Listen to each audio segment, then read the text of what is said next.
এই ভিডিওতে আমরা দেখব গতির দ্বিতীয় সমীকরণ কিভাবে প্রতিপাদন করতে হয়। আচ্ছা, এই দ্বিতীয় সমীকরণ প্রতিপাদন করার আগে যারা প্রথম সমীকরণ প্রতিপাদন করতে চান তাদের এই চ্যানেলে ভিডিও দেওয়া আছে, প্রথম সমীকরণ কিভাবে প্রতিপাদন করতে হয় যদি দরকার হয় দেখে নিতে পারেন। তো আমরা এখন চেষ্টা করব যে গতির দ্বিতীয় সমীকরণ প্রতিপাদন করার জন্য। তো এখন আমরা গতির দ্বিতীয় সমীকরণ প্রতিপাদন করার জন্য আমাদের গতির যে প্রথম সমীকরণ আছে সেটি প্রয়োজন হবে। তাহলে গতির প্রথম সমীকরণটা কি? গতির প্রথম সমীকরণ হচ্ছে আমাদের v = u + at। এটা হচ্ছে আমাদের গতির প্রথম সমীকরণ। এটা আমরা এর আগের ক্লাসে প্রতিপাদন করেছি। এখন সমস্যা হচ্ছে আরেকটা জিনিস লাগবে। সেটি কি? সেটি হচ্ছে আরেকটি সূত্র জেনে রাখা ভালো, সেটি হচ্ছে s = vt। এখন এখানে একটা মজার বিষয় আছে, এটা হচ্ছে ছোট হাতের v, এটা হচ্ছে বড় হাতের v। সবাই মনে রাখবেন যে ছোট হাতের v হচ্ছে শেষ বেগ বোঝায়, আর বড় হাতের v হচ্ছে আমাদের গড় বেগ বোঝায়, গড় বেগ। এখন গড় বেগ কিভাবে নির্ণয় করে? গড় বলতে আমরা কি বুঝি? যতগুলো রাশি থাকে ততগুলো রাশির যোগফল ডিভাইড বাই রাশিগুলোর সংখ্যা। সেক্ষেত্রে গড় বেগ যখন আমি বের করব, আমার আদি বেগ এবং শেষ বেগ এই দুটি রাশি দেওয়া আছে এবং এই দুটি রাশির কারণে আমরা 2 দিয়ে ভাগ দিব। তাহলে জিনিসটা কেমন হবে? তাহলে গড় বেগ সমান আমরা কি লিখতে পারি? v + u / t। এটা আমরা লিখতে পারি গড় বেগ সমান। তাহলে এই s এর যে v আছে, v এর মান হচ্ছে v + u / t। আবার বলছি যে v বড় হাতের v হচ্ছে গড় বেগ, আর এই যে ছোট হাতের v এটা কিন্তু আদি বেগ। এই ছোট হাতের v যেটা লিখেছি এটা কিন্তু আদি বেগ বোঝাচ্ছে। তাহলে আমরা s এর জায়গায় এই মানটি বসিয়ে দিই। তাহলে s = v + u / 2 * t।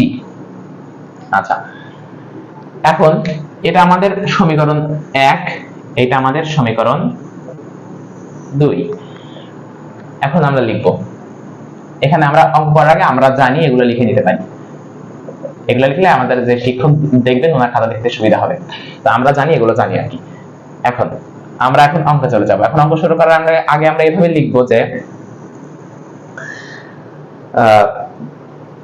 প্রথম মানে 1 নম্বর সমীকরণ 2 নম্বর সমীকরণে বসিয়ে, 1 নম্বর সমীকরণ 2 নম্বর সমীকরণে বসিয়ে পাই।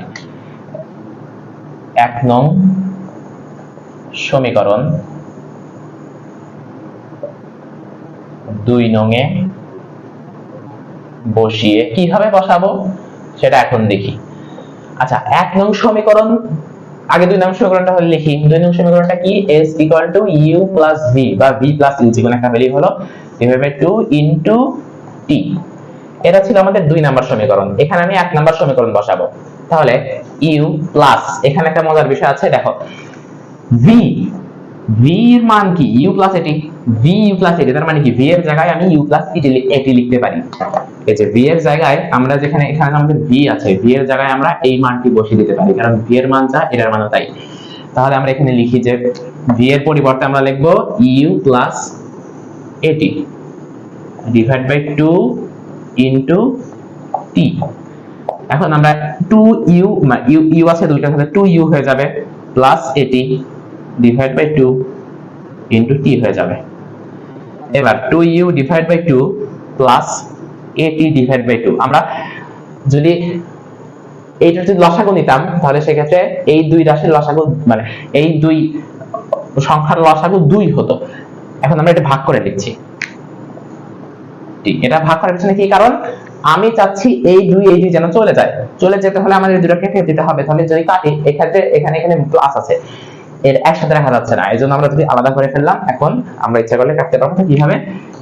এই 2 কেটে দিলাম, u প্লাস এই জায়গায় at / 2 * t থাকলো। আচ্ছা, / 2 থাকলো। এবার আমরা একটু এই পাশে আসি, এই এখন গুণ দেই। ut গুণ u আর t গুণ করলে ut = 2 / 2 মানে কি? আমি যদি বলি যে কোন কিছুর সাথে /2 আছে, ধরলাম a / 2 আছে, তার মানে কি? হাফ ইনটু a দেওয়া, কারণ a যদি আমি উপরে 1 এর সাথে গুণ করি সেক্ষেত্রে a / 2 হবে। তাহলে আমরা এটাকে এইভাবে লিখতে পারি যে হাফ।